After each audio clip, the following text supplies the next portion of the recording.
परम पिता परमात्मा पूर्ण ब्रह्म सारी सृष्टि के रचनहार कबीर परमेश्वर जी,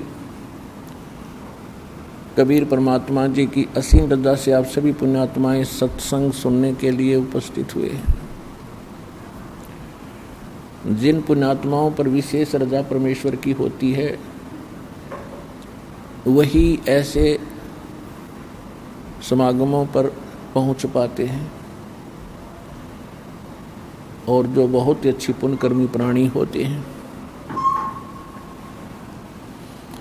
परमात्मा सत्संग परमात्मा ही किया करते हैं, क्योंकि सत्य भगवान ही बोल सकता है, सत्य परमात्मा ही बता सकता है। जीव सत्य असत्य का निर्णय नहीं कर सकता। तो सत्य अविनाशी होता है, अटल होता है। सत्य साहिब भी अटल होता है। सत्य साहिब माने अविनाशी परमात्मा। वो अविनाशी परमात्मा कौन है? आज तक हमें इसी बात का निर्णय प्राप्त नहीं हुआ था कि कौन परमात्मा है जो अविनाशी है। जैसा हमारा जन्म पवित्र हिंदू धर्म में होने के कारण वर्तमान में हम अपने धर्म गुरुओं से सुना करते थे, श्री विष्णु जी अविनाशी हैं, अजरो अमर हैं। और जो शिव जी के उपासक होते थे, शिव जी जिनका इष्ट होता था, वे कहते थे शिव जी सर्वेश्वर हैं, महेश्वर हैं, सब देवों के देव हैं, सबकी सृष्टि स्थिति और संहार करने वाले यही हैं। यही तीन रूप धारण कर लेते हैं, ब्रह्मा विष्णु और शिव का। ये अजरो अमर है।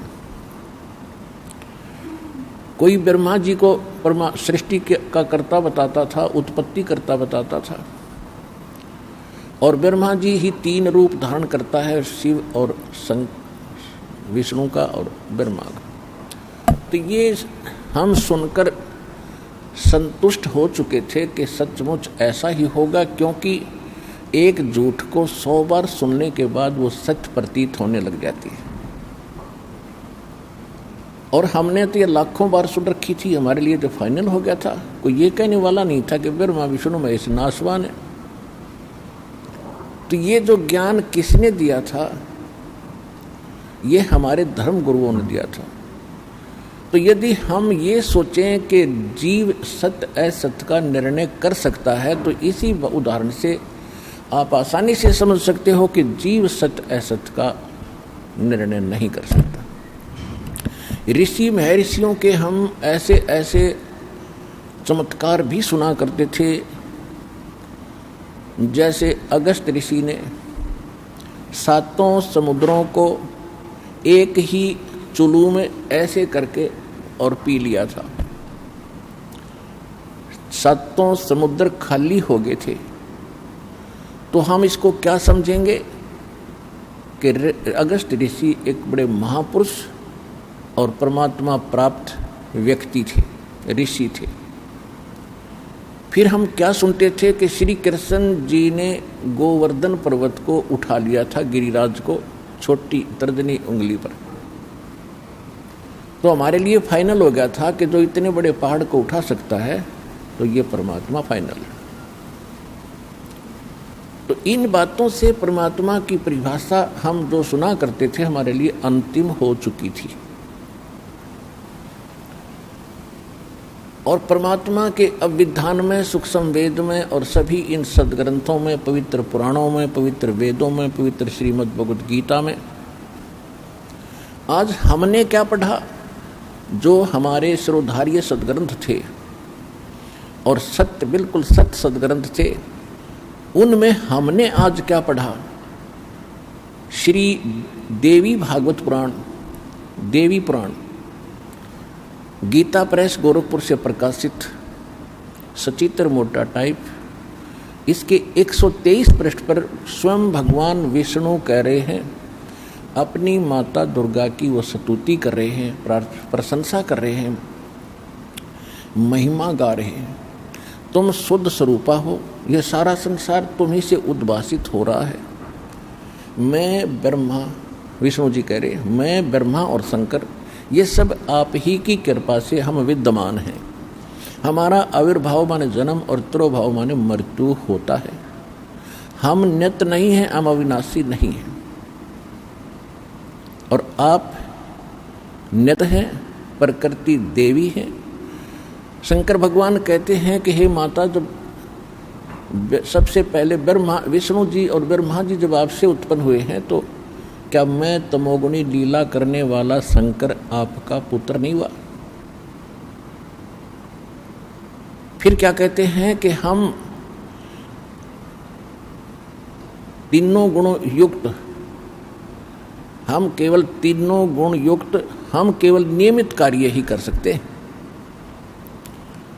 इससे कितनी बात सिद्ध होगी? एक तो ब्रह्मा विष्णु महेश नासवान है, और जो हम सुना करते थे इनके कोई माता पिता नहीं है, ये भी सिद्ध हो गया कि दुर्गा इनकी माता है। पिता हम दूसरे कहीं और से आपको प्रमाणित करेंगे कि इनका पिता कौन है। शिव पुराण के अंदर रुद्र संहिता अध्याय 4 से लेकर 6 तक स्पष्ट कर दिया है कि ये दुर्गा जो है, ये अष्टंगी, ये काल रूपी ब्रह्म जो ब्रह्मा विष्णु महेश का पिता है, ये दुर्गा का पति है, ये काल भगवान है। काल भगवान, इसको ब्रह्म कहते हैं, वेदों में इसको ब्रह्म कहा है।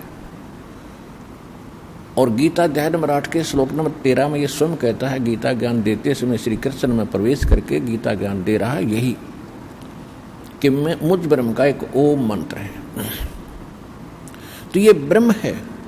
इसको दूसरे शब्दों में श्रीमद् भगवत गीता अध्याय नंबर 15 के श्लोक 16 में इसको सरपुरुष कहा। सरपुरुष, सरपुरुष कहो, सरब्रह्म कहो। तो ये इनका पिता है। रुद्र संहिता अध्याय नंबर 6 में स्पष्ट किया है कि काल रूपी ब्रह्म, यानी इस काल से इसको सदाशिव भी कहा है, और दुर्गा के संयोग से श्री विष्णु जी का जन्म हुआ। और इसी प्रकार ब्रह्मा जी कह रहे मेरा जन्म भी इन्हीं दोनों से हुआ, दुर्गा से और काल से। फिर शिव पुराण के विद्वेश्वर संहिता के प्रथम अध्याय में नंदी केश्वर बता रहे हैं, एक बार ब्रह्मा और विष्णु का आपस में झगड़ा हो गया, युद्ध हो गया। किस बात पर? इसी भ्रम में कि ब्रह्मा जी कह रहे थे मैं तेरा पिता हूं विष्णु जी को, क्योंकि मैं सारे सृष्टि का पिता हूं, जनक हूं। भाई, और विष्णु जी कह रहे थे कि मैं तेरा बाप हूं, क्यों? तो आप मेरी नाभि से उत्पन्न हुए हो, नाभि कमल से। इसी बात पर इन दोनों का युद्ध हो गया। इनके युद्ध समाप्त कराने के लिए इनके पिता काल ने, सदाशिव ने, सदाशिव रूपी ब्रह्म ने इनके बीच में एक स्तंभ खड़ा कर दिया, पिलर। ये युद्ध करना बंद करके उस पिलर के और छोर को खोजने लगे। तब ये स्वयं आकर खड़ा हो गया शंकर भगवान की वेशभूषा में। ये ऐसे ही छलकपट करता, अपने वास्तविक रूप में कभी किसी के सामने प्रकट नहीं होता। इन्हीं तीनों, किसी कभी ब्रह्मा जी के रूप में, कभी अपने पुत्र विष्णु जी के रूप में, कभी अपने पुत्र शिव जी के रूप में, ये कहीं प्रकट होकर और लीला कर जाता है। साधक भ्रम में पड़ जाता है कि ये ब्रह्मा सगुण जो देवता हैं या विष्णु जी जो सगुण देवता हैं, यही सब कुछ है। तो ये अभी तक बिजली गिरी रही, यही अज्ञान इन ऋषियों में समाया रहा। अब इससे सिद्ध हुआ कि जब इन दोनों का आपस में युद्ध हुआ, ये स्वयं आकर वहां खड़ा हो गया। तब इसने बताया कि पुत्रों, पहले तो तुमने अपने आप को भगवान मान लिया, तुम ईश नहीं हो, तुम प्रभु नहीं हो। ये जो कुछ भी 21 ब्रह्मांड में है ये मेरा है, यहां का मैं मालिक हूं।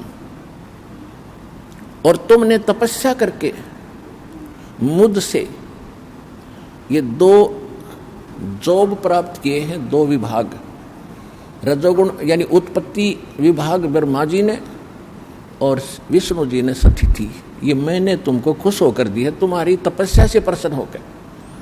और इसी प्रकार रुद्र और महेश को भी मैंने ही ये 2 कृत दिए हैं। इससे सिद्ध होगा बोलने वाला इन चारों से अलग है 5वां।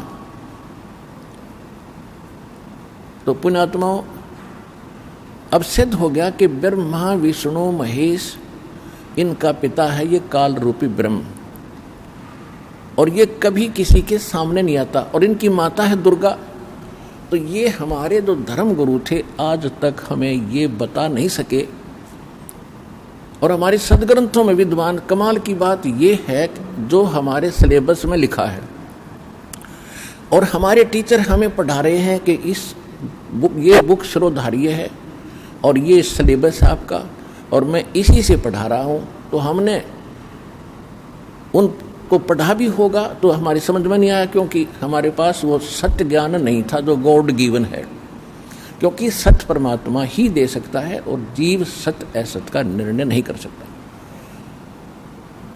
और फिर देवी पुराण के अंदर वही सचित्र मोटा टाइप गीता प्रेस गोरखपुर से प्रकाशित के 414 पृष्ठ पे Vyas ji, writer of the Vedas, writer of Shrimad Bhagavad Gita, writer of Puranas, इन सब का लेखक है वेद व्यास जी। और वेद व्यास जी बता रहे हैं कि सतयुग में ब्राह्मण वेद के पूर्ण विद्वान होते थे और वो दुर्गा जी की पूजा करते थे। खाक वेद के विद्वान थे, वो दुर्गा की पूजा करते थे, और ये मंदिर उन्होंने ही बनवाए हैं दुर्गा जी के। दुर्गा मीन माया के पुजारी थे, वह माया के पुजारी दुर्गा के। और उसी देवी पुराण के 7वें स्कंद में हिमालय राजा को ब्रह्म स्वरूप का ज्ञान कराते हुए वो क्या बताती है कि हे राजन, मेरी भक्ति करेगा तो इतना ही लाभ होगा। अब मैं तुझे ब्रह्म के बारे में जानकारी देती हूँ, और उस ब्रह्म का एक ओम मंत्र है, उस ओम मंत्र का जाप कर ब्रह्म प्राप्ति उद्देश्य रख, तेरा कल्याण हो जाएगा। और वो ब्रह्म लोक में रहता है, तुम वहां चले जाओगे, तुम्हारा कल्याण हो। अब देवी तो कह रही है ब्रह्म की पूजा करो, और हमारे ऋषि कह रहे हैं कि वेद के ब्राह्मण, हमारे जो धर्म गुरु थे सतयुग में ब्राह्मणों से ही चला हमारा धर्म गुरु, यही रहे इस पूरे विश्व के, और ये कह रहे हैं दुर्गा की पूजा करो। हर वेद में वेद के विद्वान थे, वेद में है कहीं दुर्गा के एक अक्षर दिखा दो दुर्गा की पूजा का होता है। तो एक खाक विद्वान थे, वेद पढ़ने पर भेद ना जान ये बच्चे पुराण 18, और पत्थर की पूजा करें और भूल गए सिर दिनारा। ये सूक्ष्म वेद भगवान ने बताया, उस ज्ञान में लिखा है जो सत्य ज्ञान है। फिर क्या बताया है कि दुर्गा कह रही है कि ब्रह्म की पूजा करो, और ब्रह्म क्या कह रहा है, ब्रह्म क्या कह रहा है, गीता अध्याय नंबर 8 के श्लोक 13 में गीता ज्ञानदाता ये ब्रह्म है, श्री कृष्ण में प्रवेश करके बोलता है। ये ऐसे ही छल करता है, जैसे विष्णु पुराण में आपको बहुत बार दिखाया है। एक बार देवताओं का राक्षसों का युद्ध हो गया, राक्षस जीत गए, देवता हार गए। देवता ने जाके फिर कहीं एकांत स्थान पर छुप छाप कर भगवान की प्रार्थना की। ये काल विष्णु रूप धारण करके उनके सामने प्रकट हो गया, और इसने कहा कि मैंने जो तुम्हारी मन की बात है वह जान ली, आप जाओ और एक पुरिंजय नाम का अक्षत्रिय राजा है, उसको युद्ध के लिए अपने पक्ष में खड़ा कर लो, और देवताओं को कोई साथ कर लो और राक्षसों को ललकारो। मैं उस पुरिंजय के शरीर में प्रवेश करूंगा और राक्षसों को मार दूंगा। ये गीता प्रेस गोरखपुर से प्रकाशित विष्णु पुराण के 3 अध्याय में और 233 पृष्ठ पे। फिर 242 पृष्ठ पे इसी अध्याय में फिर क्या लिखा है, एक बार गंधर्वों का और नाग कुल वाले व्यक्तियों का आपस में युद्ध हुआ, तो गंधर्व जीत गए और ये नाग गोत्र वाले जो नाग कुल के थे वह पराजित हो गए। तो इन्होंने फिर भगवान की स्तुति की, फिर ये काल फिर प्रकट हो गया इनके सामने विष्णु रूप धारण करके, इसने कहा कि तुम जो मानधाता का पुत्र है पुरुकुत्स, उस पुरुकुत्स ने या तैयार करो युद्ध के लिए, अपने पक्ष में खड़ा कर लो, फिर मैं उसमें प्रवेश करूंगा और फिर गंधर्व न मार दूंगा, नाश कर दूंगा। ऐसा ही कर दिया। तो इसने गीता अध्याय नंबर 7 के श्लोक नंबर 24 और 25 में, गीता अध्याय नंबर 4 के श्लोक नंबर 5 और 9 में इसने क्या कहा कि अर्जुन, तेरे और मेरे बहुत जन्म हो चुके, तू नहीं जानता, मैं जानता हूं। और 9 में क्या कहा, चौथे अध्याय के 9वें श्लोक में, कि मेरे कर्म अलौकिक हैं, जन्म और कर्म।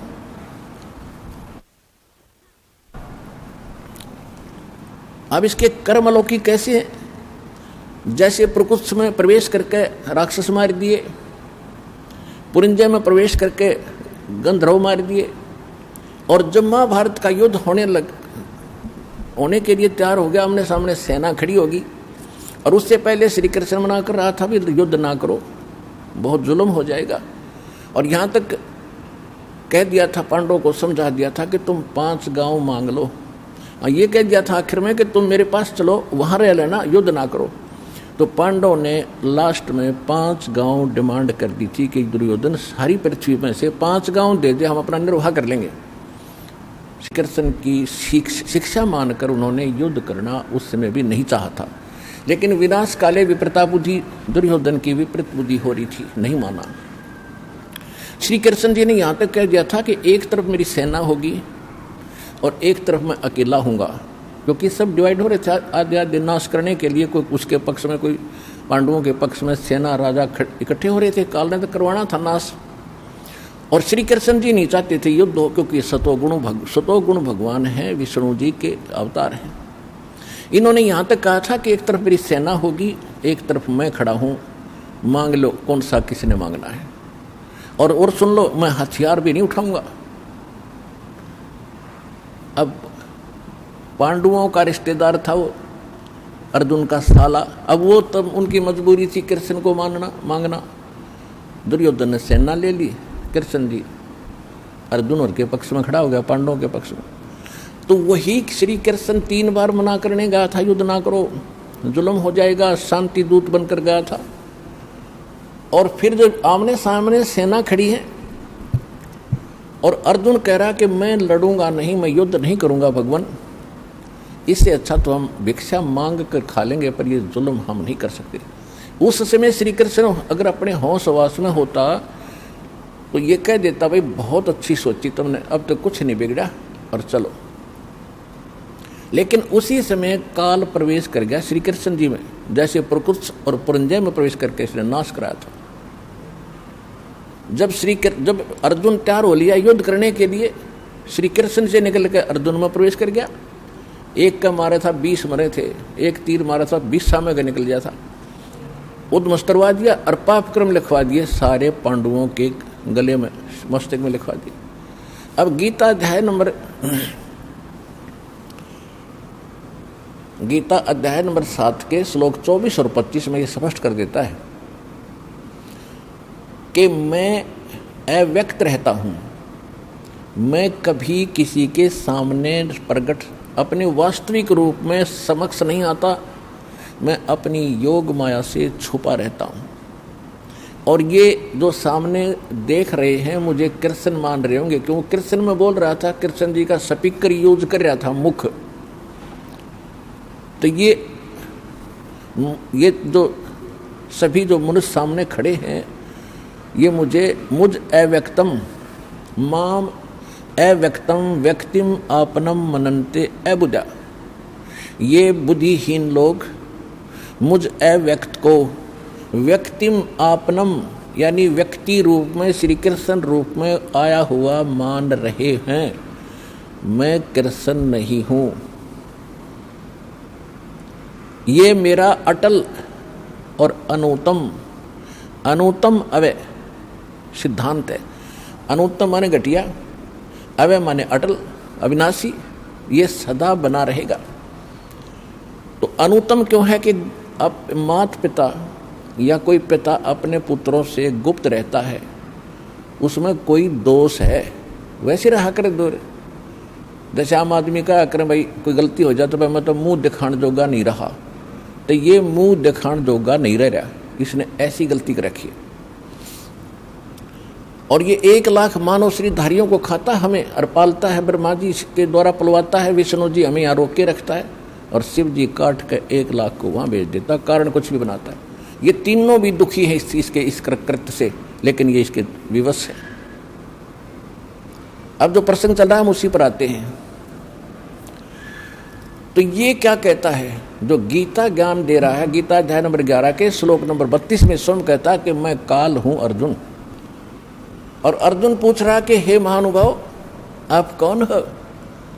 कृष्ण जी का तो कृष्ण जी तो अर्जुन के साले थे, और साले को नहीं पहचान रहा, आप कौन हो? मैं आपको पहचान नहीं पा रहा हूं।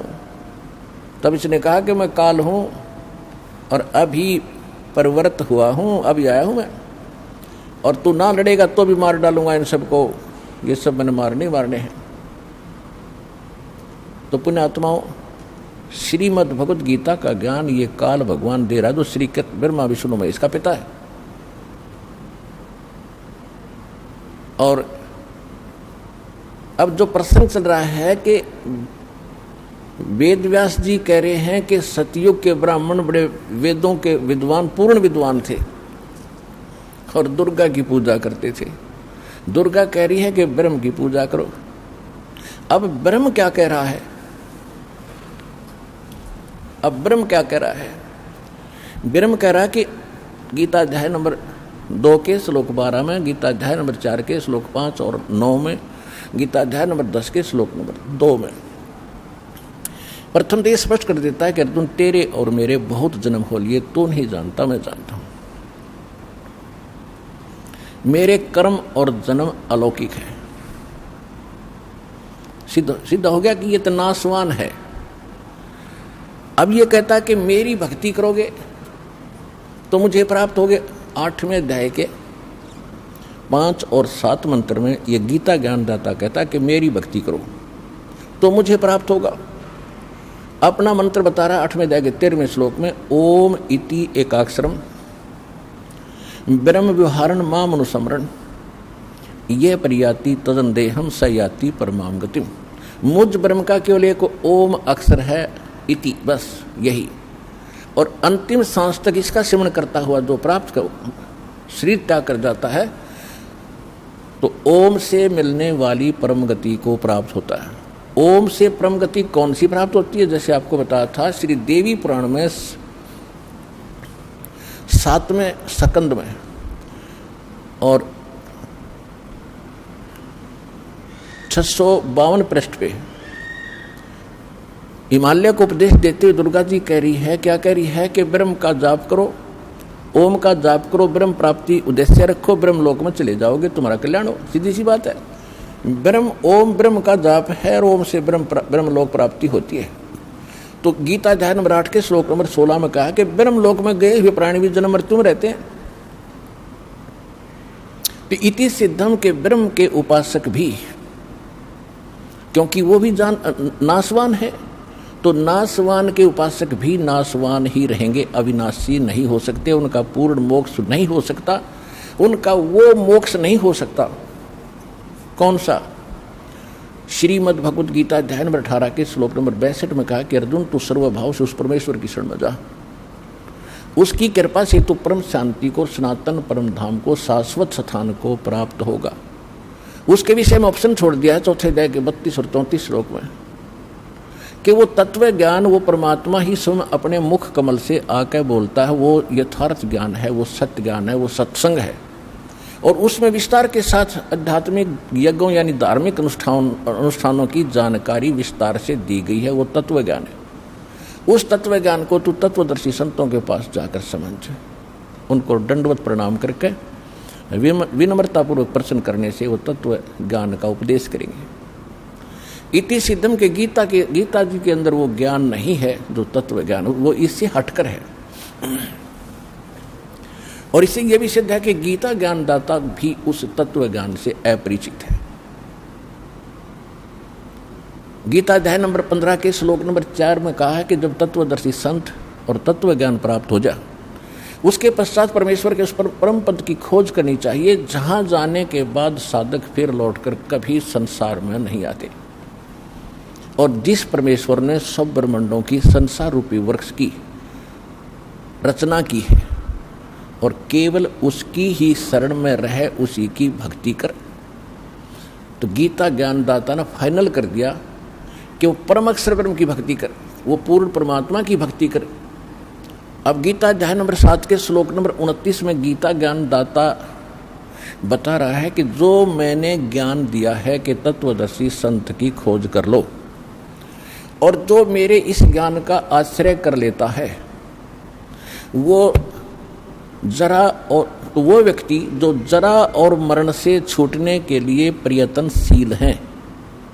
जरा माने वृद्धावस्था के दुख और मरण माने मृत्यु के कष्ट से जो परिचित हो चुके हैं, वो उन जो इससे छूटने के लिए ही भक्ति कर रहे हैं, यत्नशील हैं, वो तत्ब्रह्म को और सारे अध्यात्म को और सभी कर्मों को जान चुके हैं, वो उससे परिचित हैं।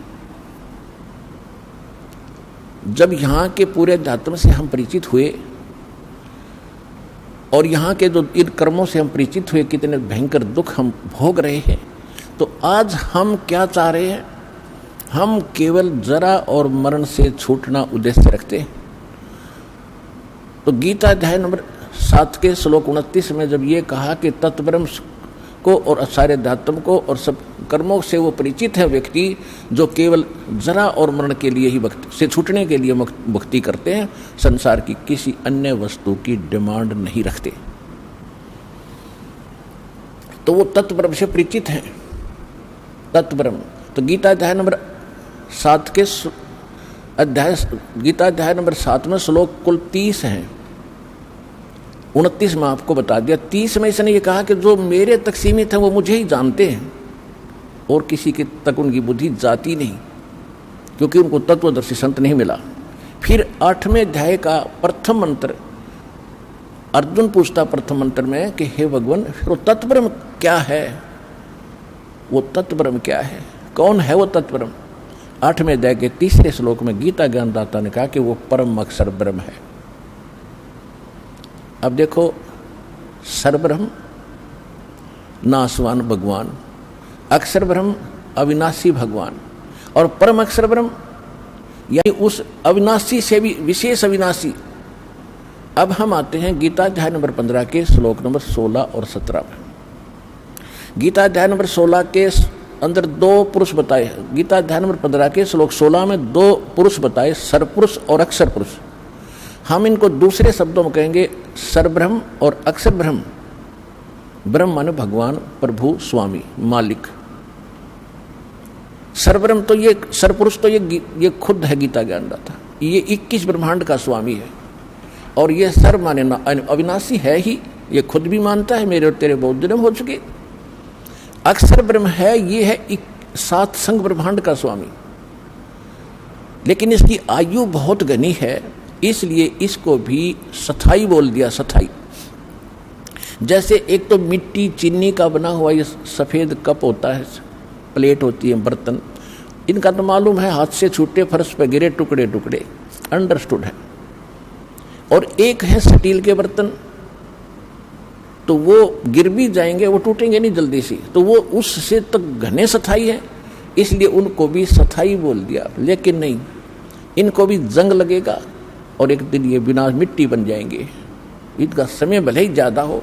इसी प्रकार गोल्ड जो सोना है, इसको जंग नहीं लगता, इसका ऐसे हरास नहीं होता। ये एक समझने के लिए एग्जाम्पल है, उदाहरण है। तो फिर क्या बताया है गीता अध्याय नंबर 15 के श्लोक 16 में? सरपुरुष और अक्षर पुरुष, और जितने इनके अंतर्गत प्राणी हैं ये भी नाशवान और ये भगवान भी नाशवान, इनके अंतर्गत सभी प्राणी भी नाशवान। लेकिन जीवात्मा नहीं मरती, अलग विषय है, वो तो किसी की भी नहीं मरती, कुत्ते के सुअर की भी नहीं मरती। फिर गीता अध्याय नंबर 15 के श्लोक नंबर 17 में स्पष्ट कर दिया है, जैसे अक्षर पुरुष बोला 16 में, तो अक्षर का अर्थ अविनाशी होता है।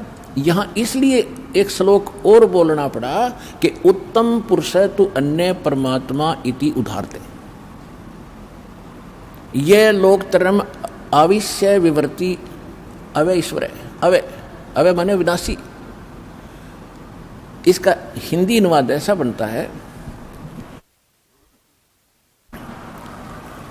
कि उत्तम पुरुष, पुरुषोत्तम, पुरुषोत्तम यानी उत्तम पुरुष तो कोई और है ऊपर वर्णित दोनों से। सरपुरुष अक्षर पुरुष से कोई और है वो पुरुषोत्तम, और जिसको परमात्मा कहा जा सकता है, कहा जाता है। पुण्यात्मा परमात्मा का अर्थ होता है श्रेष्ठ आत्मा। और जो यहाँ क्या हाल हो रहा है, किसी की टांग कट गई, किसी का बेटा मर गया, किसी की बेटी मर गई, किसी की आंख फूट गई, कोई कोढ़ में, कोई कैंसर से पीड़ित है, कोई दुर्घटना मर रहा है, और एक दिन लास्ट में सभी ने मरना है। तो जिस लोक का मालिक, जो यहाँ का स्वामी है, क्या वो परमात्मा हो सकता है? नहीं, परमात्मा नहीं है ये। लेकिन हमने इसको परमात्मा मान लिया क्योंकि हमसे श्रेष्ठ है, हमसे तगड़ा है यो। और इसको आप भी ये स्पष्ट करता है 15वें अध्याय गीता अध्याय नंबर 15 के श्लोक 18 में कि मैं लोकवेद, लोकवेद माने दंत कथा सुनी सुनाई बातों से, जैसे हम लोकवेद के आधार से ब्रह्मा विष्णु महेश को अविनाशी माना थे और इनके कोई माता पिता नहीं, ये हमने लोकवेद के आधार से फाइनल कर चुका था, हो चुका था। अब वास्तविकता का पता चला। तो इसी प्रकार ये कहता है कि मैं लोकवेद के आधार से पुरुषोत्तम प्रसिद्ध हूँ।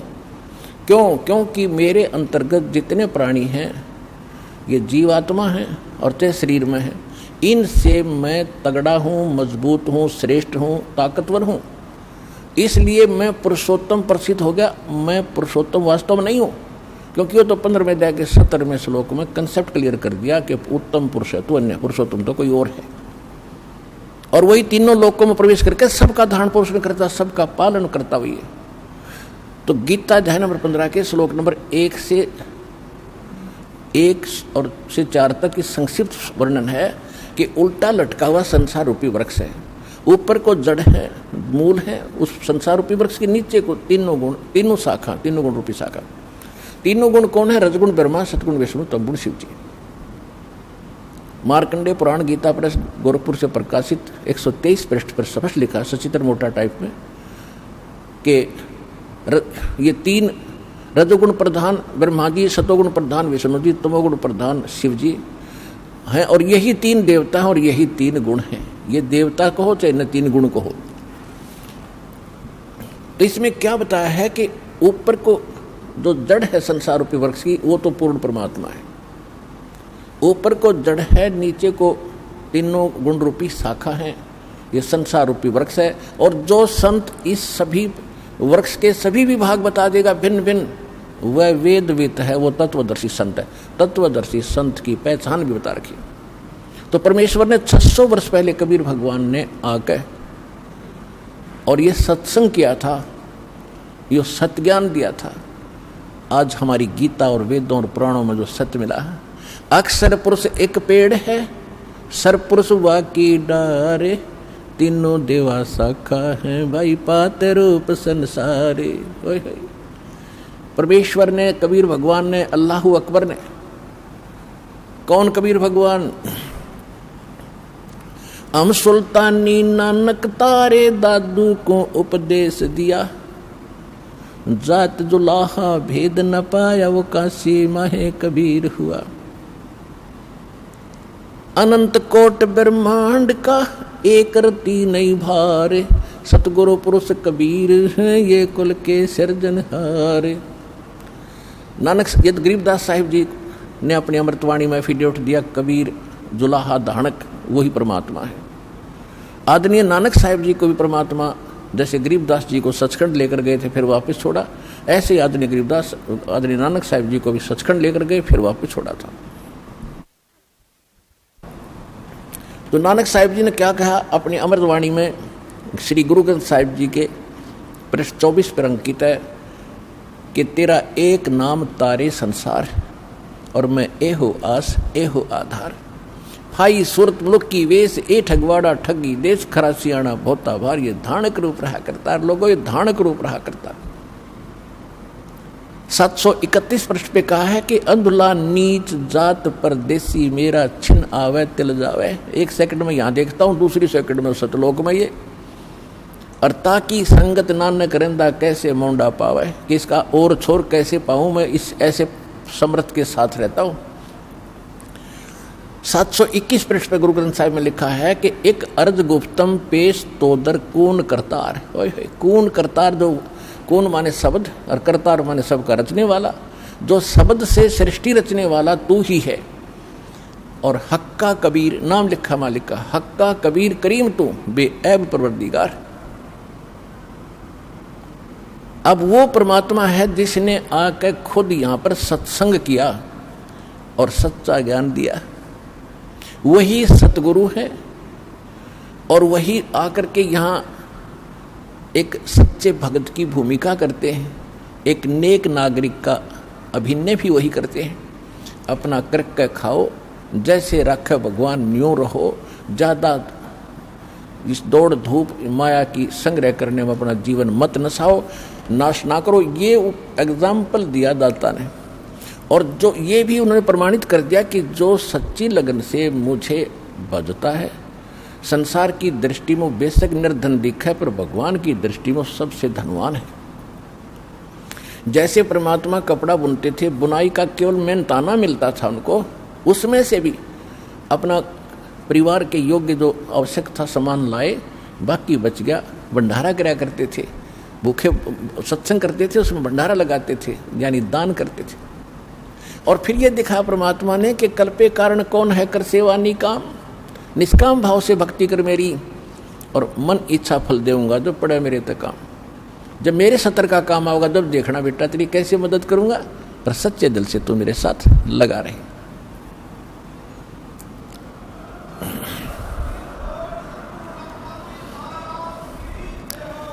अब हम उसी प्रसंग पर आते हैं कि परमात्मा ही आकर सत्संग सुनाते हैं। सत्संग का अर्थ सत्य हो, सत्य ज्ञान, सत्य विचार, प्रत्येक एक वर्ड टू वर्ड सत्य होता है सत्संग का। उसमें कोई मीन मेख, कोई शंका नहीं रहती।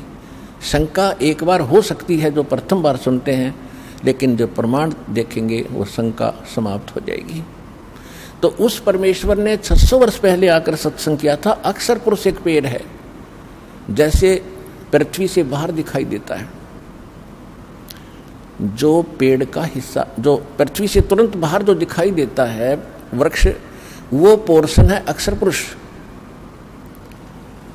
अक्षर पुरुष, और उससे ऊपर मान लीजिए उसमें से 2-3 मोटी डार निकलती हैं, तो उनमें से एक मोटी डार समझो ये सरपुरुष, और उस डार के फिर शाखा है 3 मान लीजिए एक एग्जाम्पल के लिए। ये 3 शाखा हैं रजगुण ब्रह्मा, सतगुण विष्णु, तमगुण शिव जी। और फिर उनसे आगे जो पत्ते वगैरह हैं वो समझो आप और हम हैं। अब जैसे कई भक्त पूरा सत्संग दास का सुनते नहीं, एक बार कहीं दुर्भाग्य उनका कि ये सुनने को मिल जाता है कि ब्रह्मा विष्णु महेश 3 देव की जो करते हैं भक्ति, उनकी कदे ना हो मुक्ति, तो वहीं वो स्विच ऑफ कर देते हैं टीवी को। तो ये उनका दुर्भाग्य है। पहले ये सुनो कि पहली बार आप सुन रहे हो कि इनकी भक्ति जो करता है वो मुक्त नहीं हो सकता, तो ये तहत जाना चाहिए कि ये जो बोलने वाला ये मूर्ख है या किस टाइप का आदमी है, ये तो सुन लो। और ना अच्छा लगे तो ठीक है भाई, अपनी जो कर रहे हो करते रहो, सुनने में भी क्या दिक्कत है। तो जिस कारण से ये क्या कह देते हैं कि रामपाल तो ब्रह्मा विष्णु महेश की भक्ति छुड़वाता है। भक्ति नहीं छुड़वाता दास, भक्ति यानी इनकी साधना नहीं छुड़वाता। इनको तुम पूज्य मानकर, इष्ट मानकर पूजते हो, ये भ्रम निवारण कर रहा हूँ कि ऐसा नहीं करना। जैसे संसार रूपी वृक्ष है, इसका प्रमाण मालिक ने दे दिया। अक्षर पुरुष एक पेड़ है, सरपुरुष वाकी डार, तीनों देवा शाखा है, पात्र संसार। और मूल कौन है, रूट कौन है, वो जड़ कौन है, जो पृथ्वी के अंदर गुप्त है, अव्यक्त है, वो प्रोक्ष है। तो वो जड़ जो है उससे सबका, उस पूरे वृक्ष का पोषण होता है। गीता अध्याय नंबर 15 के श्लोक नंबर 17 में यही निर्णय दिया है कि कि उत्तम पुरुष तो अन्य परमात्मा इति उद्धारते, वह केवल सबका को सुख सुख देता, परमात्मा से कहते हैं, वो दुख नहीं देता। और ये जो लोकत्रयम तीनों लोकों में अवश्य माने प्रवेश करके विभर्ति माने सबका धारण पोषण करता है, वो अवय ईश्वर है, वो है वो अविनाशी परमात्मा जो सबका पालन पोषण भी वही करता। तो 15वें अध्याय के प्रथम श्लोक को अब समझोगे आप।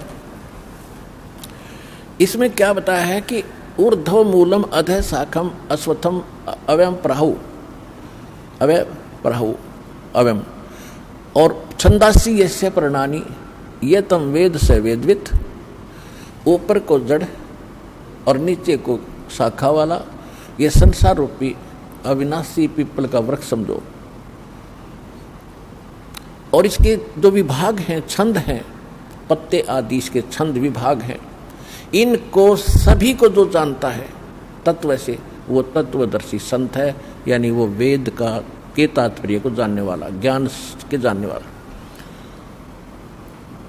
तो इससे सिद्ध हो गया कि जैसे कोई कहते हैं कि भी रामपाल तो ब्रह्मा विष्णु में इसकी पूजा छुड़वाता है, इनकी भक्ति बंद कराता है। भक्ति देखो, एक तो होती है साधना और एक होती है पूजा। जैसे हमने आम खाने हैं, आम खाने के लिए हमारे जो पूज्य हैं वो फल हैं, फल आम का जो फल लगेंगे, तो हम पौधा लाएंगे या कोई बीज बोएंगे, तो सबसे पहले बीज हम गड्ढा खोद के उसमें डालेंगे मिट्टी में, फिर उसकी सिंचाई शुरू करेंगे, फिर अंकुर निकलेगा, तो उसको हम जड़, उसकी जड़ नीचे होता, जैसे हम कहीं नर्सरी से भी लाते हैं पौधा, तो लगा के उसको गड्ढे में, तो सिंचाई जड़ की करते हैं और शाखा ऊपर आती है। ये शाखा है ब्रह्मा विष्णु महेश तीनों शाखा, और हम फिर पात रूप में हैं। तो मूल रूप में पूजा करनी है, तो इष्ट रूप में पूजा करनी है मूल की, और मूल मालिक कौन है? वो परमाक्षर ब्रह्म है। ऊपर को जड़ है, जिसकी जड़ रूपी जो भगवान है वो है हमारा पूज्य। तो हमने उस इष्ट की पूजा करनी पड़ेगी। गीता अध्याय नंबर 3 के श्लोक 10 से लेकर 15 में एक निर्णायक ज्ञान दिया है। कहते प्रजापति ने सबसे पहले प्रजा को उत्पन्न करके ये कहा था कि तुम धार्मिक अनुष्ठान शास्त्र अनुकूल विधि से भक्ति करके इन देवताओं को उन्नत करो, और ये बड़े हुए देवता तुम्हें उन्नत करेंगे, तुम्हें फल देंगे। और जो ऐसा नहीं करता तो वो तो अपराधी व्यक्ति है, जो दान धर्म नहीं करता, भगवान ने उसको दे रखा है, उसमें से दो दान नहीं करता, वो चोर है भगवान का। फिर इसमें यह भी स्पष्ट किया है कि जो सर्वगतम ब्रह्म यानी परम अक्षर ब्रह्म है ना, वो ही इन सब में पूज्य है, प्रतिष्ठित है। सभी धार्मिक अनुष्ठानों में उसको इष्ट रूप मान कर उसकी तब पूजा करो, उससे तुम्हारे शास्त्र अनुकूल शास्त्र विहित कर्म बनेंगे, और उन कर्मों का तुम्हें फल मिलेगा। उन कर्मों का फल कौन देगा? जब पेड़ बड़ा हो गया, आपने पूजा करी मूल की, सिंचाई करी जड़ की, और पेड़ बड़ा हो गया आम का, तो टहनियों के पर फल लगेंगे।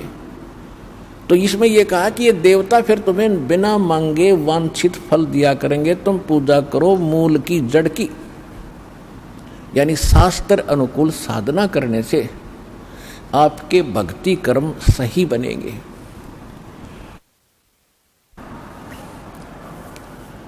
तो इससे सिद्ध हो गया कि दास इनकी पूजा नहीं छुड़वाता, इनकी साधना नहीं छुड़वाता।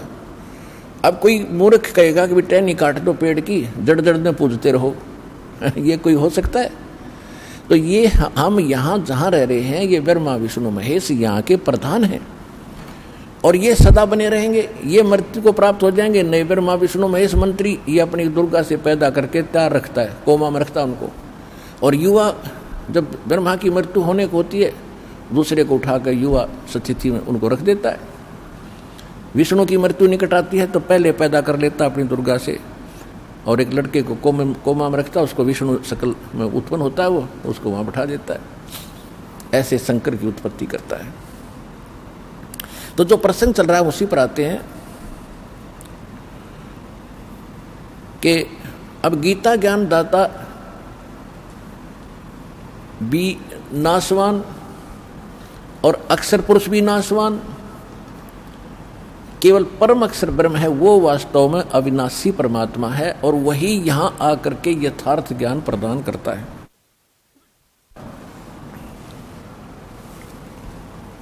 अब गीता ज्ञान दाता ने कहा है 8वें अध्याय के 3 श्लोक में उसने स्पष्ट कर दिया है कि वो परम अक्षर ब्रह्म है जिसको जानने के उपरांत प्राणी केवल जरा और मरण से छूटने का ही प्रयत्न करता है और किसी वस्तु की वो चाह नहीं रखता, क्योंकि उसकी साधना करने से यहाँ की सुख सुविधाएं तो आपको अवश्य मिलती ही रहेंगी। एक साधे सब सधे, सब साधे सब जावे, माली सिंचे मूल को फले फूले गए। अब दास ये कहना चाहता है, परमात्मा ने ये बताया कबीर भगवान ने कि पौधे के जड़ को पूजने से सींचने से सारा ही काम सद जागा सफल होगा। एक कै साधे सब सदे और सब साधे सब जावे। तो परमात्मा ने ये बताया था कि आप जी ब्रह्मा विष्णु महेश को इष्ट मानकर इनकी पूजा करने लगे, तुमने मूल की पूजा त्याग दी जो भगवान पूर्ण है। वो स्वयं यहाँ पे अपनी महिमा आप बताने आते हैं और तो सत्य कोई ज्ञान रख ही नहीं सकता। तो उन्होंने क्या बताया है कि तुम आप कैसे करो, इन ब्रह्मा विष्णु महेश को पूज रहे हो, ऊपर को जड़ कर ली, टहनी गाड़ दी गमले में यानी गड्ढे में, तो तुम्हारा भक्ति रूपी पौधा यानी धार्मिक तो तुम्हारे शुभ संस्कार भक्ति कर्म के वह नष्ट हो गए, वो कामयाब नहीं होते, तुम्हारा जीवन नष्ट हो जाता है। जैसे टहनी गमले में गाड़ने से और मूल जड़ ऊपर करने से पौधा नष्ट हो जाता है, ऐसे आपकी शास्त्र विधि ताकर मनमाना आचरण करने से आपकी भक्ति नष्ट हो जाती है। श्रीमद् भगवद गीता अध्याय नंबर 15 के श्रीमद् भगवद गीता अध्याय नंबर 16 के श्लोक 23 और 24 में स्पष्ट किया है कि जो शास्त्र विधि को त्याग कर मनमाना आचरण करते हैं, मनमानी पूजाएं करते हैं, जो शास्त्र विहित नहीं है, शास्त्रों में वर्णित नहीं है, तो उनको न तो सुख होता है, न कोई सिद्धि प्राप्त होती है और न ही उनको परम गति होती है। और इन 3 वस्तुओं के लिए ही हम भक्ति करते हैं कि यहाँ भी हमें राहत मिले, हमारे अंदर परमात्मा की ऐसी ताकत आवे, सिद्धि आवे, ताकि हम यहाँ से चलें जब सतलोक सीधे जाएं, को रोक ना सके, हमारी गति हो। और यहाँ पर भी क्योंकि भगवान की भक्ति से हमारे अंदर सिद्धि आ जाती है, जो किसी भूत प्रेत पितर देव का कोई प्रकोप हम पर असर नहीं करता है, तो वो सिद्धि इसलिए हमारे अंदर संग्रहित रहनी चाहिए। हम उसको दुरुपयोग करते रहे, दुरुपयोग करके हम मोक्ष से वंचित हो जाते थे, तो इसलिए हमने अपना टैर पंचर करना नहीं है। कैसे करते रहे, थोड़ी बहुत कोई जंतर मंतर किया, किसी को आशीर्वाद दे दिया, किसी को बद्दुआ दे दी, तो दोनों से आपकी वो भक्ति जो सिद्धि आपके अंदर वो खत्म होने लगी। यहाँ प्रभुता तो खूब हो जाती है उन ऋषि में ऋषियों की, लेकिन भविष्य उनका माइनस हो जाता है। तो यह बताया है कि जो शास्त्रानुकूल साधना करते हैं उन्हीं को सब सुख प्राप्त होता है। और उसके लिए गीता अध्याय नंबर 16 के श्लोक 24 में यह भी स्पष्ट कर दिया कि शास्त्र ही इसका आधार मानना, कौन से भक्ति क्रम करने योग्य हैं, कौन से ना करने योग्य हैं। तो शास्त्र यानी सदग्रंथ कौन से हैं? फिर सदग्रंथ दास बहुत बार आपको बता चुका है, फिर भी बताते रहते, क्योंकि नए नए भक्त आते हैं और ये परमात्मा की महिमा पुराणों को भी सुननी पड़ती है। पुराने जो ओल्ड भक्त हैं, बहुत पहले के लगे हुए हैं, उनके लिए भी ज्ञान सुनना अनिवार्य है, क्योंकि उसको ज्ञान यज्ञ का लाभ मिलता है। तो ये कौन से सदग्रंथ प्रमाणित है हमारे लिए? वैसे तो सभी धर्मों के जो सदग्रंथ हैं वो आदरणीय हैं।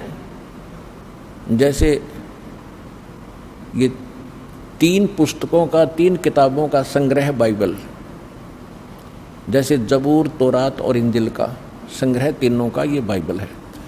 और पवित्र बाइबल, पवित्र कुरान शरीफ या मजीद, ये एक ही है। कुरान शरीफ को चाहे कुरान मजीद को हो, सिर्फ अंतर अक्षर का है।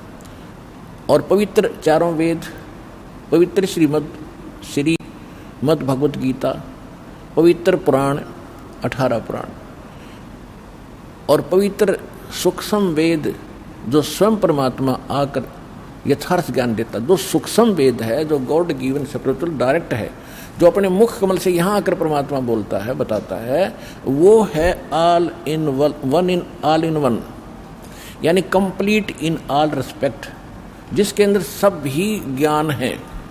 वेदों वाला भी है, श्रीमद् भगवद गीता वाला भी है, कुरान वाला भी है, पुराण वाला भी है, और बाइबल वाला भी ज्ञान है, और गुरु ग्रंथ साहिब वाला भी ज्ञान है। तो कहने का भाव ये है कि जो सूक्ष्म वेद है वो तो कंप्लीट इन ऑल रिस्पेक्ट है, और वो भगवान आकर बोलता है, वो सत्य ज्ञान सत्संग होता है। फिर भी उस ज्ञान को आज हम नहीं मान रहे थे कि वो कौन सा ज्ञान है। वो जो गीता अध्याय नंबर 4 के श्लोक नंबर 32 में कहा है कि परमात्मा सच्चिदानंद घन ब्रह्म। इन्होंने ये गलती कर रखी है अनुवादकों ने गीता में 4 अध्याय के 32वें श्लोक में इन्होंने ब्रह्मण्य शब्द का अर्थ गलत कर दिया, वेद कर दिया। और यही ब्रह्मण्य शब्द है 17वें अध्याय के 23वें श्लोक में गीता में, वहाँ इन्होंने सही अनुवाद किया, ब्रह्मण्य माने सच्चिदानंद घन ब्रह्म, यानी परम अक्षर ब्रह्म की जो भक्ति करने के लिए उसको 3 मंत्र का जाप है, ओम तत्सत। तो यहाँ 4 अध्याय के 32वें श्लोक में जब वापस हम आते हैं तो ब्रह्मण्य का अर्थ हमने यहाँ पर सच्चिदानंद घन ब्रह्म करना पड़ेगा। इन्होंने अर्थ गलत कर दिया, क्योंकि ब्रह्म माने भगवान और वेद माने उसका संविधान। अब राजा और उसका संविधान 2 हैं। राजा तो एक चेतन है और उसका संविधान जो है वो एक जो उसके नियम है। तो कहीं पर अगर राजा की महिमा हो और कोई अज्ञानी वहाँ उसका राजा के स्थान पर वेद लिख दे, वेद की वाणी नहीं, वो राजा का वचन है वहाँ पर। तो यहाँ लिखा है कि सच्चिदानंद घन ब्रह्म ने ब्रह्मण्य मुखे, सच्चिदानंद घन ब्रह्म अपने मुख कमल से आके स्वयं बोलता वो ज्ञान, और वो ही तत्व ज्ञान होता है। तो कहने का भाव ये है कि वो तत्व ज्ञान है और उसको हम सूक्ष्म वेद कहते हैं, और भगवान अपने मुख कमल से आकर बोलता है।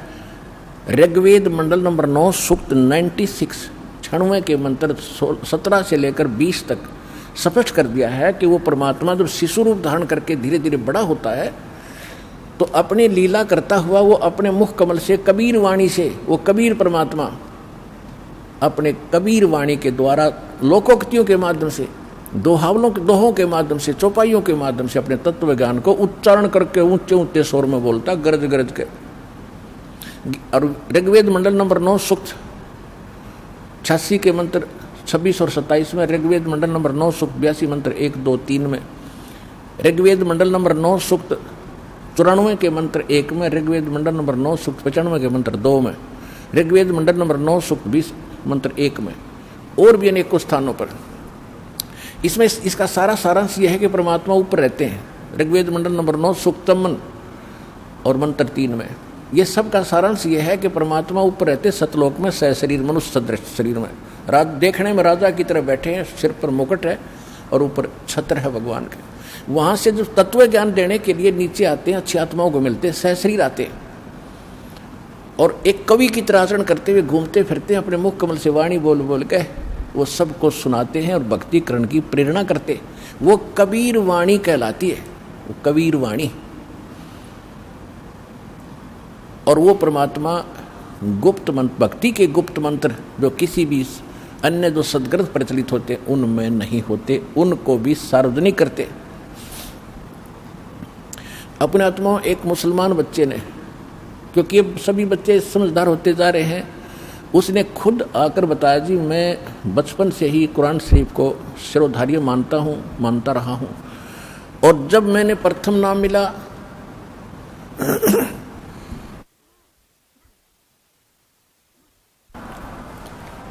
पहले तो सारा ज्ञान आपका तुलनात्मक देखा, कुरान शरीफ में भी देखा कि आप बताते हो भी वो परमात्मा कोई और है, कुरान शरीफ का ज्ञान दाता स्वयं कहता है मैं भी उससे परिचित नहीं हूँ। तो मैं प्रभावित होकर दीक्षा ली। जब मैंने सेकंड नाम लिया तब मेरा चांदना और रोशनी हुई हृदय में। उसने बताया कि इस कुरान शरीफ के अंदर एक सूरत नाम की सूरत है, सूरा, और 42 नंबर। उसकी प्रथम आयत में लिखा है 3 मंत्र, जो गीता अध्याय नंबर 17 के श्लोक नंबर 23 में कोड वर्ड है।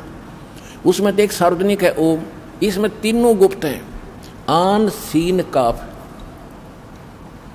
तो मुझे जब दूसरा मंत्र मिला तो तब ईद में ध्यान गया कि एन एन सीन काफ, एन, तो जो ए शब्द है ये उस 3 मंत्रों में से जो प्रथम मंत्र है ओम, तो ए इसका प्रथम मंत्र है, एन ओम हो गया। और दूसरा मंत्र जो है उसका प्रथम मंत्र स है, तो ये सीन हो गया। और तीसरा वाला ये सार शब्द होगा, इसका मन अभी तक पता नहीं, पर ये कन्फर्म हो गए दोनों कि एन सीन का प्रथम आयत में। तो 3, अब उस ज्ञान को देने वाला भी ब्रह्म है, कुरान शरीफ का ज्ञानदाता भी ब्रह्म है, उस तौरात, इंजिल और जबूर का ज्ञान देने वाला भी वो ब्रह्म ही है, और गीता का ज्ञान देने वाला ब्रह्म है। क्योंकि इसने जो गीता का ज्ञान पहले दे दिया, तो इसने फिर और अन्य अधिक ज्ञान देने की आवश्यकता नहीं समझी। अपने मोटा मोटा विधान जो भी इसने भ्रमित करना था, जैसे करना था, अपना जो डंगा चलाना था, वो चलवा दिया। तो गीता में यो बहुत पहले ज्ञान बोल चुका था, और वेदों का ज्ञान पहले सार्वजनिक हो चुका था। तो कहने का भाव दास आपको ये बताना चाहता है कि ये जो सदग्रंथ अपने हैं, अब इनमें सबसे मूल है वो तत्व ज्ञान जो भगवान स्वयं आकर बताता है। आज के सत्संग का विषय यही था कि सत्संग परमात्मा ही कर सकता है। सत्य माने सच्चा, सच का जो साथ है, सत्य का जो ज्ञान है, भगवान बिना कोई दे नहीं सकता।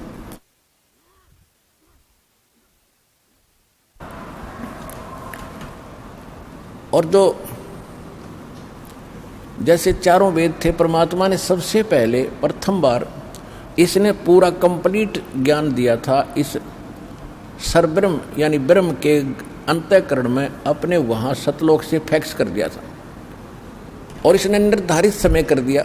जैसे मालिक का विधान है, जैसे विधान है कि बच्चा 9 महीने के बाद माँ के गर्भ से बाहर आएगा ही आएगा, कोई रोक नहीं सकता। ऐसे ही परमात्मा ने इसके अंदर फैक्स कर दिया था। जब ब्रह्मा विष्णु महेश थोड़े जवान हुए, उस समय इसके श्वासों से वो बाहर निकल गया अपने आप, इस ब्रह्म के श्वासों से बाहर निकला। जैसे कंप्यूटर से बाहर डाउन पार आ जाते फटाफट प्रिंट होकर, ऐसे मालिक ने बटन दबा दिया, वहीं से ये फटाफट बाहर आए सारे वेद। इसने देखा सामने, उसमें सारा ज्ञान भगवान के बारे में जानकारी। इसने ये जुल्म किया कि जो परमात्मा के मूल मंत्र थे, मूल ज्ञान था, वो इसने नष्ट कर दिया, और भगवान के डर से ये 4 वेद यानी इतना रख लिया। अब उस जो इसने यथार्थ ज्ञान भक्ति थी वो नष्ट कर दिया, उसकी पूर्ति के लिए परमात्मा को आना पड़ता है। जो वेद इसने रखे हैं शेष वो ठीक है। यदि इन पंडितों ने हमारे धर्मगुरुओं ने कोई बीच में गड़बड़ी कर दी होगी, वो अलग बात है, वो पड़ी रहेगी। क्योंकि हमारे पास कंप्लीट स्पिरिचुअल नॉलेज विद प्राप्त है, तो हमने उसकी भी गणित की जरूरत नहीं रही। क्योंकि उसको सहयोग इसलिए लेना पड़ता है इस यथार्थ ज्ञान को यथार्थ ही रूप में आपको समझाने के लिए कि ये सत्य है जो भगवान ने 600 वर्ष पहले स्वयं मालिक ने कबीर भगवान आकर बोला था, ये कबीर वाणी में। तो आज आपके वेद भी बता रहे हैं, जैसे भी बचे खुचों को आप सत्य मान रहे थे, उसमें भी यही वर्णन है।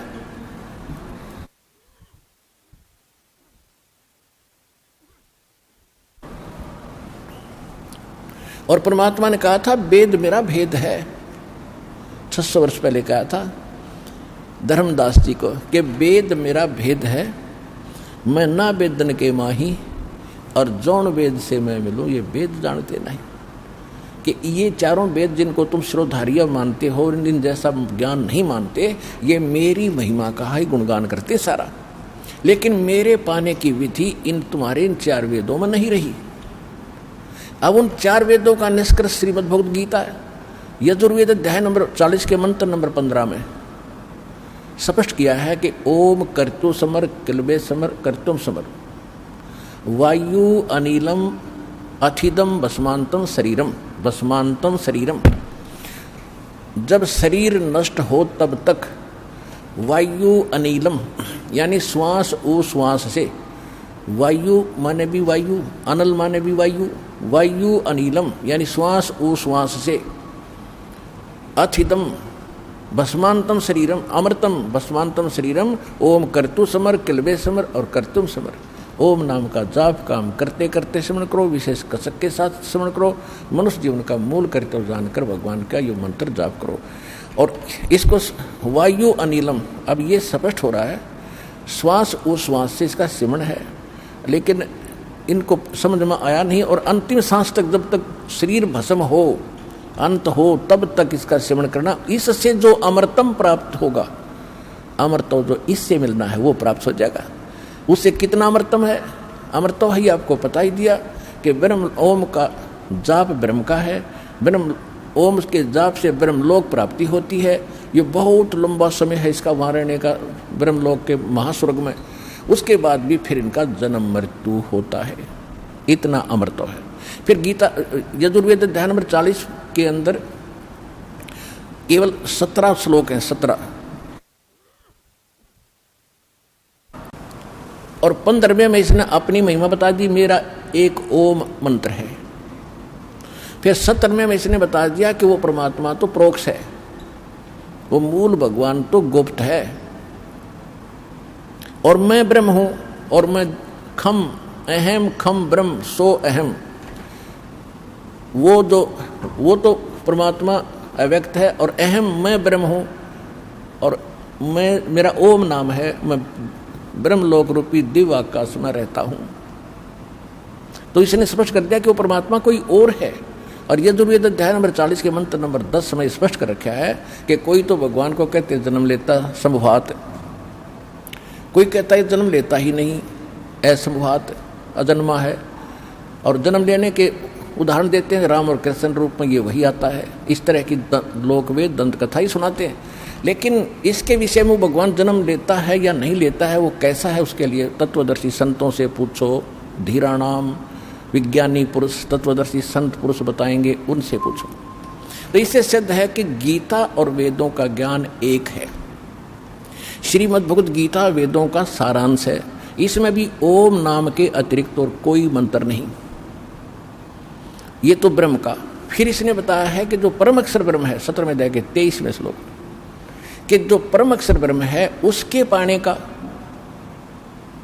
पाने का जो उसकी प्राप्ति करने वाला उस स्थान को प्राप्त कर जाएगा जहां जाने के बाद साधक फिर लौटकर कभी संसार में नहीं आते। 15वें अध्याय के 4 श्लोक में श्रीमद् भगवद गीता में।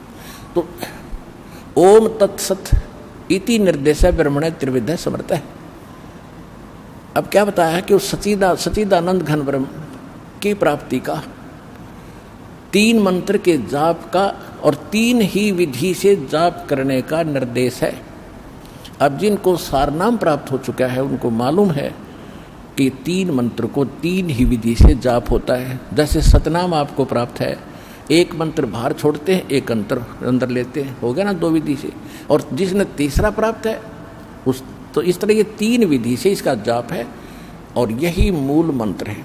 इसके सहयोगी मंत्र और हैं जो छोटे मोटे अक्सर कहीं कहीं पुराणों में उनका वर्णन है, कहीं किलियम लिखा है, कहीं हरियम लिखा है और कहीं श्रीयम लिखा है, लेकिन ये कंप्लीट कोर्स नहीं उनके पास, क्योंकि ये नीम हकीमों का दिया ज्ञान है। किसका? ब्रह्मा जी का। और ब्रह्मा जी जब जन्म होता है, ब्रह्मा जी कहता मैं कमल के फूल पर बैठा था, मुझे नहीं बेटा नारद मैं कहाँ से जन्मा हूँ। तो वो कैसे कंप्लीट नॉलेज रख सकता है ब्रह्मा जी? और ब्रह्मा जी का दिया ज्ञान विचारों 18 पुराण बने, उसी ज्ञान के आधार से ऋषियों ने फिर अपने अनुभव जोड़ जोड़ के ब्रह्मा से प्राप्त ज्ञान से, ब्रह्मा जी से, और फिर उन्होंने अपने नाम से आगे पुराण बना दिए। तो जो सूक्ष्म वेद है, सबसे पहले वो वेद हमारा एथेंटिक वेद है, वो एथेंटिक हमारा ज्ञान है, बुक है। उसके बाद 4 वेद हैं, और उसके बाद श्रीमद् भगवद गीता है।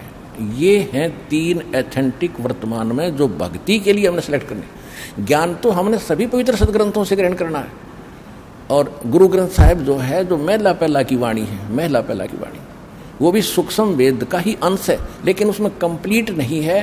क्योंकि जैसे एक इन सिख इतिहास में लिखा है कि प्राण संग्रही नाम का एक ग्रंथ बनाया था गुरु नानक देव जी ने, कति अलग गुप्त कंप्लीट रूप में। उसमें 180 अध्याय थे, 160 अध्याय लिखे थे। तो जब गुरु ग्रंथ साहिब को इकट्ठा करने लगे सब वाणियों की एक बीड़ बनाकर गुरु ग्रंथ साहिब का रूप देने लगे, 5 में जो महापुरुष थे अर्जुन देव जी, तो उन्होंने जब उस को देखा तो उसमें से केवल 60 अध्याय रखे। वो मतलब उसमें से थे एक भी नहीं लिया इसमें, वो तो छोड़ दिया कति सारा ही। तो उसमें से भी फिर बाद में जो प्रिंट हुए केवल 60 अध्याय ही प्रिंट हुए हैं, जो प्राण संगली नाम से आज भी सुरक्षित है सिखों के पास। लेकिन गुरु ग्रंथ साहिब में नहीं लिया। क्यों नहीं लिया? कि उसमें एक यूं मंत्र था सतनाम और सारनाम का। सारनाम तो संकेतिक था, सतनाम सीधा लिखा था 2 अक्षर का। वो फिर परमात्मा ने दया करी, नानक साहिब जी ने उसकी पूर्ति जब की, जब मर्दाना और बाला जी जो उनके परम भक्त उनके साथ रहते थे हरदम, एक बार समुद्र के ऊपर से जाने लगे श्रीलंका में जाने के लिए, तो नानक साहिब जी ने कहा था कि आप वाहेगुरु वाहेगुरु जपो और मेरे साथ समुद्र पर आते रहो। ऐसे चल पड़े समुद्र पर जैसे थल पर चलते हैं। तो वो नानक साहिब जी वो 2 अक्षर का मंत्र उच्चारण करके जाप करने लगे। तो मर्दाना ने सोचा भी गुरुजी तो ये 2 अक्षर का मंत्र जाप करे, मैं भी क्यों ना करूं। वो करने लगा तो डूबने लगा। तब नानक साहिब जी ने मुड़ के देखा और कहा, बेटा तू वही जाप कर जो मैंने कहा है, तो मेरी नकल ना करे। तब उसने वही वाहेगुरु शुरू किया, तो तब वो उसकी जान बची। तो सिखों का या घर कर की बात कि यदि ये मंत्र किसी ने जाप कर लिया तो मर्दाना वाली हालत हो जाएगी सबकी भगवान, क्योंकि गुरुदेव की आज्ञा की अवहेलना होगी। अवज्ञा होने से वो हानि होगी थी, वो मर गया होता। इसलिए कोई सिख बच्चा इस मंत्र का जाप ना करके और गुरु नानक साहिब जी के वचनों की अवहेलना करके दंडित ना हो जा, दोषी ना बन जा, इसलिए इन्होंने इस मंत्र को लिया नहीं। हाँ, कहीं कहीं सोहम मंत्र लिखा है नानक साहिब जी की वाणी में बहुत जगह गुरु ग्रंथ साहिब में, लेकिन उसके साथ वो इकट्ठा नहीं। लेकिन जो शुरुआत में ये कहते हैं ना एक ओंकार, तो नानक साहिब जी ने वो एक गुप्त कोड वर्ड में लिख रखा है वो मंत्र। एक नहीं, वो कोड वर्ड है, वो सोहम की तरफ संकेत है। ओंकार ओम है ही। तो इस प्रकार इन महापुरुषों, ये तो वो थे PhD किए वे भक्ति किए, तो ये आम विद्यार्थी, आम पढ़ने वाले विद्यार्थी कैसे पढ़ेंगे कोड वर्ड को, इन सदग्रंथों के गूढ़ रहस्य को कैसे समझ सकते? फिर गुरु की क्या आवश्यकता थी? तो ये दास भेज जाओ तत्वदर्शी संत सभी महापुरुषों के गूढ़ रहस्य को समझने और समझाने के लिए।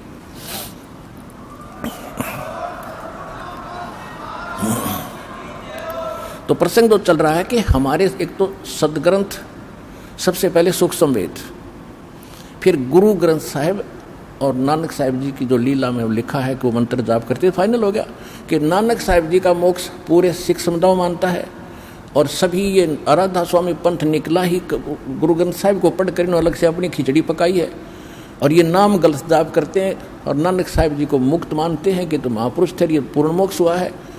तो उनका मोक्ष होया किस मंत्र से है? तो उसी मंत्र से अपना मोक्ष होगा, बात बनाने से नहीं हो सकता। उसके साथ साथ ये 2 अक्षर का मंत्र है, इसी का जाप किस किस ने किया? नामा छिपा ओम तारी पीछे सोहम भेद विचारी, सार शब्द पाया जद लोई, आवागवन बहोर ना होई।